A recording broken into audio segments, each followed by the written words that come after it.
understand how options generally work, you don't need to worry about Greeks anymore. And so I'm going to give you an idea of how they generally work.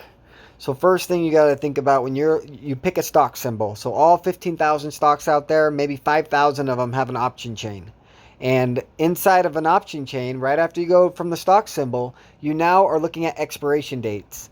And so the market makers decide how many different expiration dates per stock there's going to be. They almost always end up landing on a Friday unless it's a holiday, or if it's an index fund, they usually have like Mondays and Wednesdays and Fridays, or just Wednesdays and Fridays. But basically, at first, you have a stock and then you have an expiration day. Now, what you got to understand is that the more time in your expiration date, the more expensive it's going to be. So I know at a $100 strike, if I think DWAC's going to $100 and it costs me $1.98 here, if I click on March 11th and I go to the $100 strike, I don't know it's going to be $2 or $3 or $4, but I do know it's going to be more than $1.98, because it has more theta than this one, and the way that these options are designed to where you can't go and collect off two different expiration dates on the same strike, because they're designed to be perfect that way. So every $100 strike, every time you add more theta, that $100 strike is always going to be more expensive. So this one's $4.30. The other one was $1.98. This one is $5.25. So we want $1.98, $4.30, $5.25. Then it's going to be $7.90, and it will always be worth more money. Okay?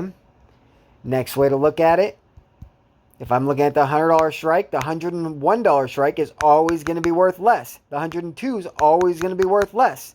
And you're never going to find arbitrage or weird opportunities where sometimes they're unmatched price. They're never going to fill at odd prices that allow you to collect free money off of them.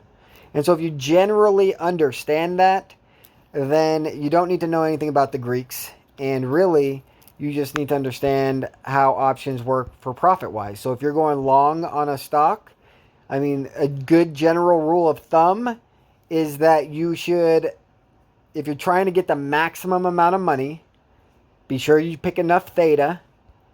And if you think it's going to $100, bet on the $100 strike. If you think it's going to $120, bet on the $120 strike. Up until you find stocks that are priced in poor manner. And what do I mean by that? So let's look at this guy. For Mullen, right? If we just go to the bottom stock. So at $7.50, I can buy this for $30 a strike, or $30 a contract. But at $1, I can buy these for $70 a contract. If Mullen goes to $10, then I have $9 of intrinsic value on this guy. So 900 divided by 70 is how many X's I did on my money, which would be like 12X, maybe almost 13X. No, it's, if you minus the X that you invested, it's about 12X. And so if we then look at this $7.50, if this goes to $10 from $1 where it's at now, this is going to have $2.50 of intrinsic value. So 30 cents divided by the 250, or 250 divided by the $30, we get about 8 times our money.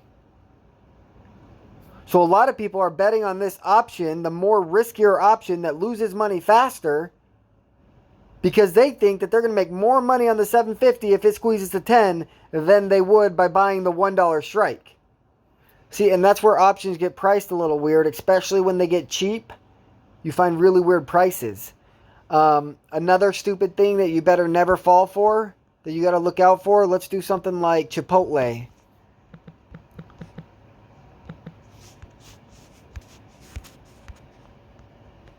So if we look at Chipotle, look at all these options. Like a lot of people like to find a dollar option or whatever, the cheapest option. If you just scroll to the maximum and look, there's 347 open interest.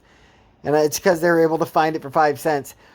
But look how ridiculous. Like a lot of these contracts, they won't fill unless you do the 430. Like they're going to fill at crazy high prices. And I guarantee you some not very smart people end up doing that. But what you can do is you can use this as a template. Go to the very bottom, see that the prices is all whack, it's all whack, it's all whack, and now it starts getting cheaper, and now I start having an ask and a bid price. That's where I know that, like, I'm at least making a non-retard bet. And so if we go out to a little bit deeper theta, you see you get the same problem, and then all of a sudden we start to get our bid price in, and once the bid price comes in, we know that around here is where the pricing starts getting fair. But if I look up, I see that there's a 510 here, so I would never buy this one. And if I like the 1600, now I'm looking at the 510, and now I look and all the options are worth more than the one above it, and so that's clear that I am at the bottom of the chain to start growing to the maximum value. I would never pay $7 for a 1605 when I could pay 510 for 1600, but there's no other opportunity to buy 510.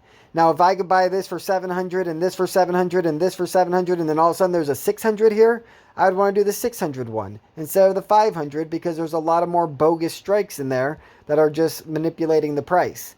But you can just look at an option chain, and based off what you think the stock price is going to do, whether it's going up or down, visually see which option is going to be the best for you. And to a certain extent, like I just showed you with Mullen, you can calculate the intrinsic value of what it's going to be worth if you're playing close to at the money options, or assuming like a big squeeze like that other example. And you can calculate by math of intrinsic value which one is the play that you want to make. And so if you start thinking about options like this, you do not need the Greeks. The Greeks are absolutely worthless, and they have nothing to project of whether that option price is going to go up or down. The only thing that's projecting that option price go up or down is a stock moving towards your favor. And obviously you got to do it before your theta runs out. And if you're betting out of the money options, you got to do it way before your theta runs out. Otherwise, like, you could bet 2 weeks to expire that it's going to go up 100%. And if 9 days pass and you only got 2 days left,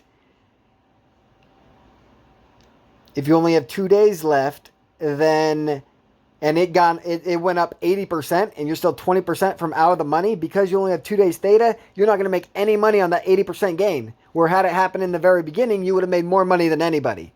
And so that's the risk with out of the money options typically. But when we're playing high theta out of the money options like Mullen, you don't really got to worry about that. So if you have any more questions about options, or if this got you thinking about anything, just drop a question and I'll be happy to answer it.